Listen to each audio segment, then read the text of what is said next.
Bonjour, bonsoir à tous.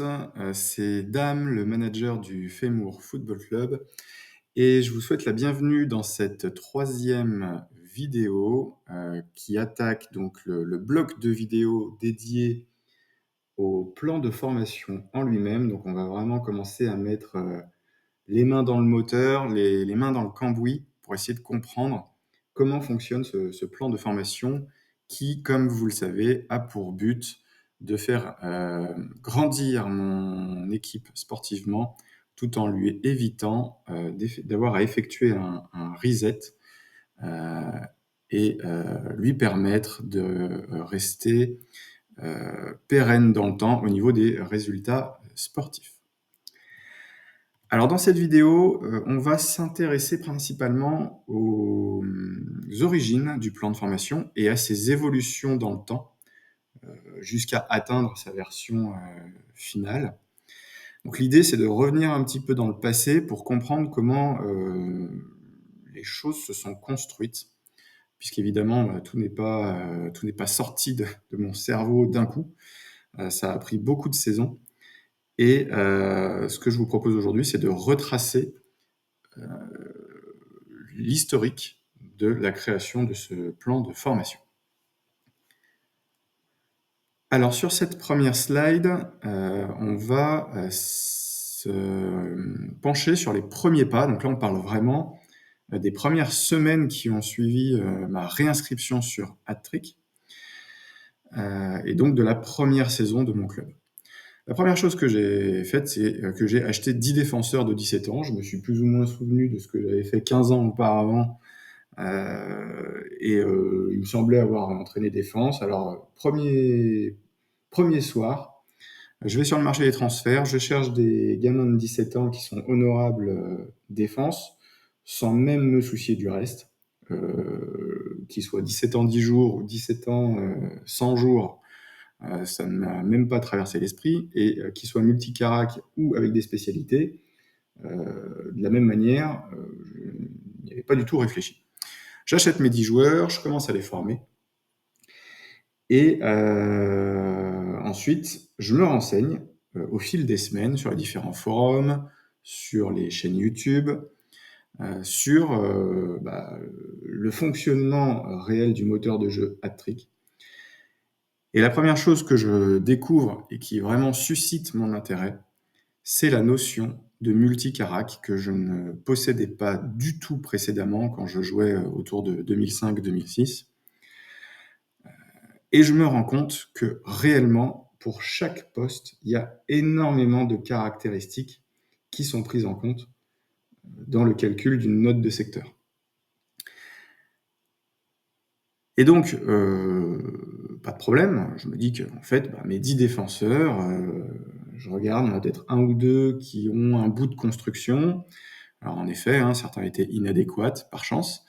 Et je me dis, en fait, pas de souci, dès la 2e saison, je vais basculer sur construction. Et puis, ça va former à la fois mes défenseurs centraux, mes milieux qui auront plutôt une portée défensive. Et puis par la suite, ces mêmes milieux, je vais certainement les former en passe, ou pourquoi pas basculer sur ailier pour commencer la formation de mes ailiers, etc., etc. Donc, je finis ma première saison, ma deuxième saison, je bascule en construction. Et là, je découvre un autre paramètre important, c'est le problème du gardien. Alors, je le découvre grâce aux vidéos de Seb Léger, entre autres, mais aussi sur les forums, ça parlait quand même beaucoup du gardien et des difficultés autour de ce poste-là, tant en termes de formation qu'en termes d'achat, parce que ça coûte extrêmement cher d'acheter un gardien.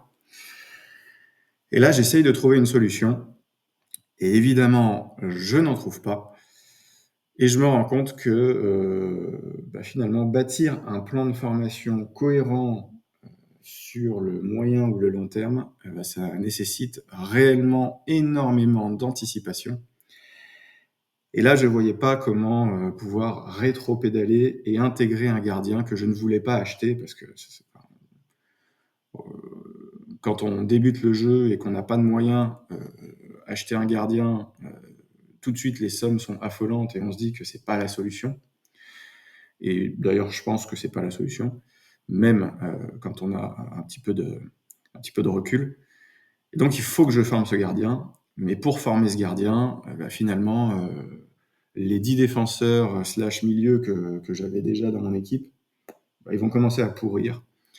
Et en fait, je me rends compte qu'il faut déjà que je fasse un reset de ce premier début de plan de formation que j'avais effectué. Et donc, j'annule tout, je réfléchis et je me rends compte que j'ai dans mon académie un gardien qui peut devenir quelque chose. C'est donc le gardien actuel que je possède, que je vous ai déjà montré, Philippe Wagner, issu de mon académie. À ce moment-là, il doit avoir 15 ans, peut-être bientôt 16, et je vois qu'il est potentiel gardien 6, défense 4, et coup franc 5 ou 6. Je ne sais plus exactement. Je lui dis, c'est bon, je vais plancher à partir de ce joueur pour construire un plan de formation en partant du gardien.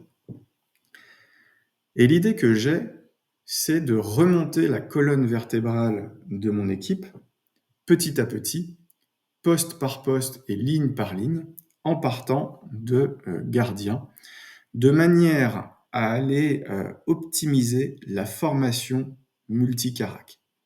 Le but, là, c'était vraiment d'aller chercher pour chaque poste quelles sont les caractéristiques intéressantes pour augmenter les notes de secteur et augmenter également les notes de tactique.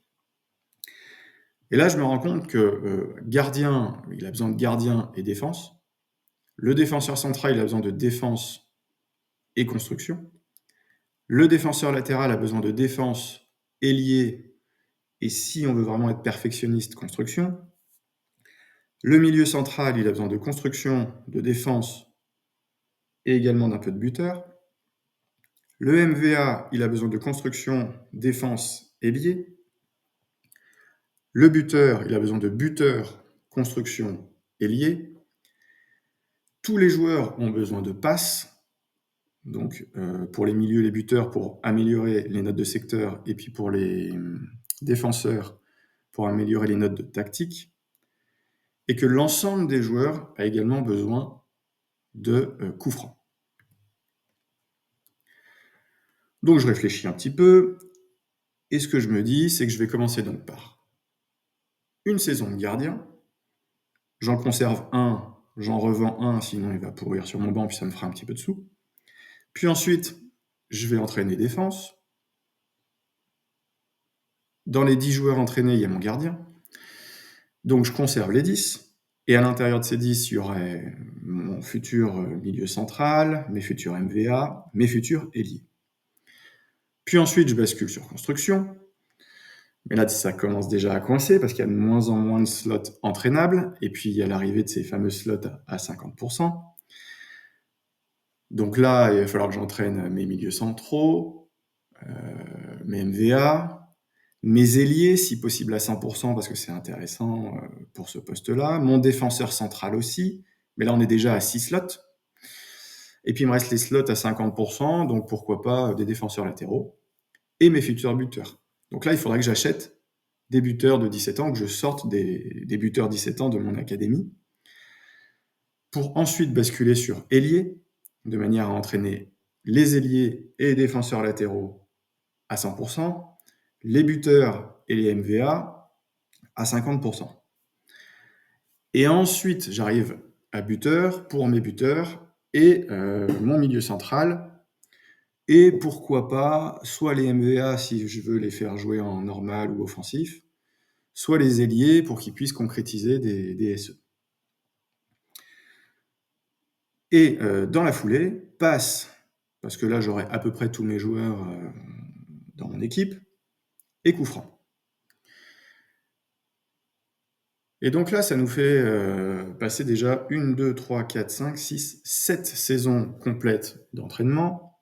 Donc si je fais ça 2 fois, je suis à 14 saisons d'entraînement pour, l'ensemble de mes caractéristiques, entraînées. 14 saisons, si je récupère mes joueurs à 17 ans, ça les pousse à 31 ans.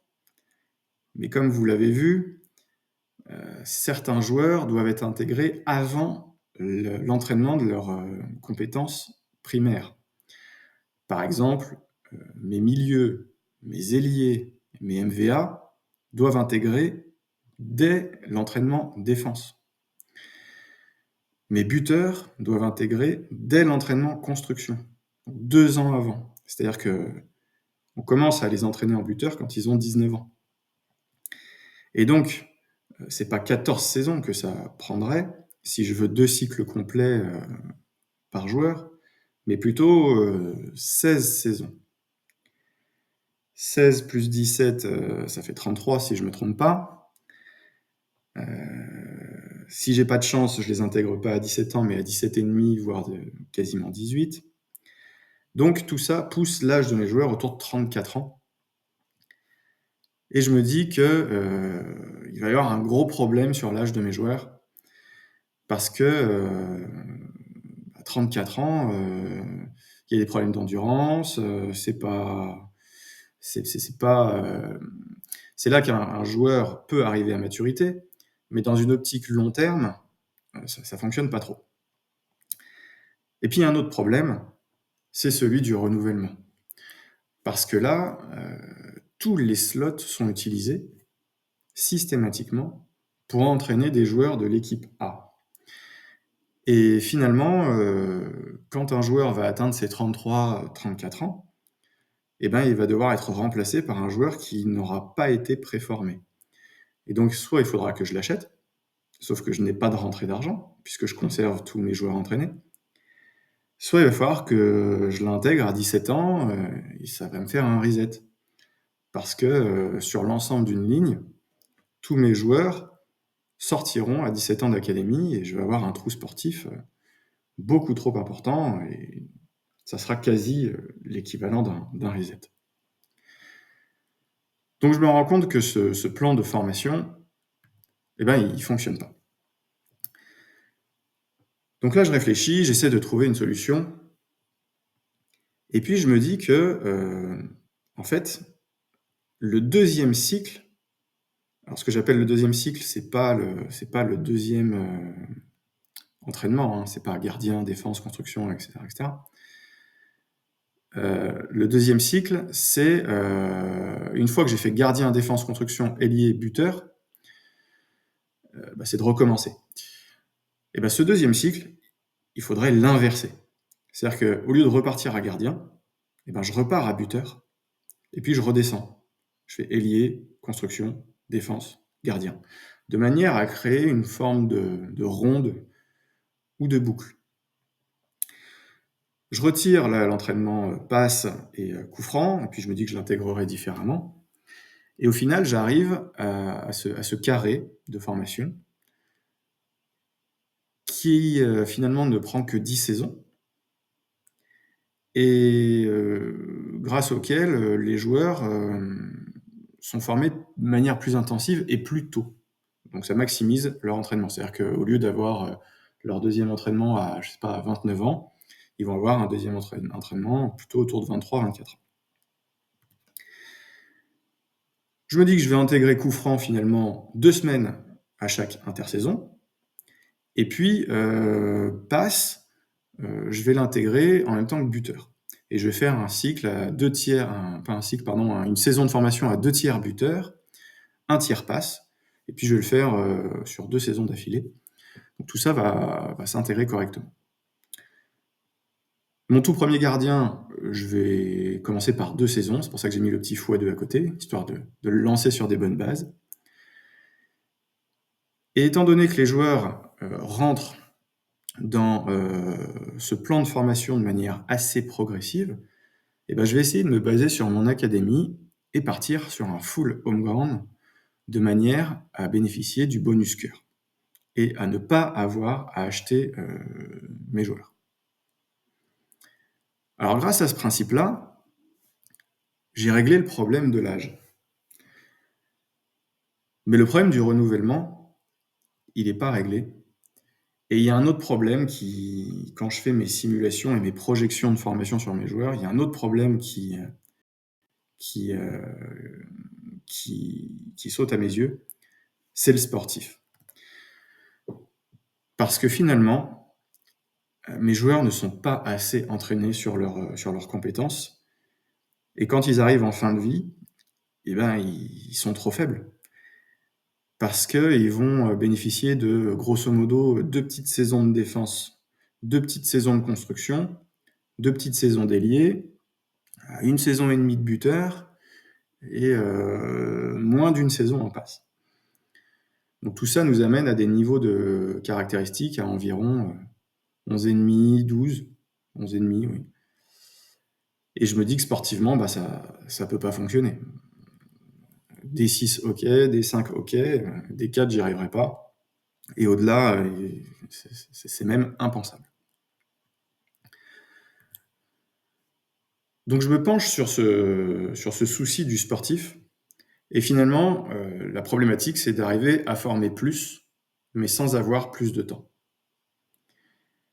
Et la solution, bah, c'est de supprimer une formation dans une compétence et d'acheter cette compétence.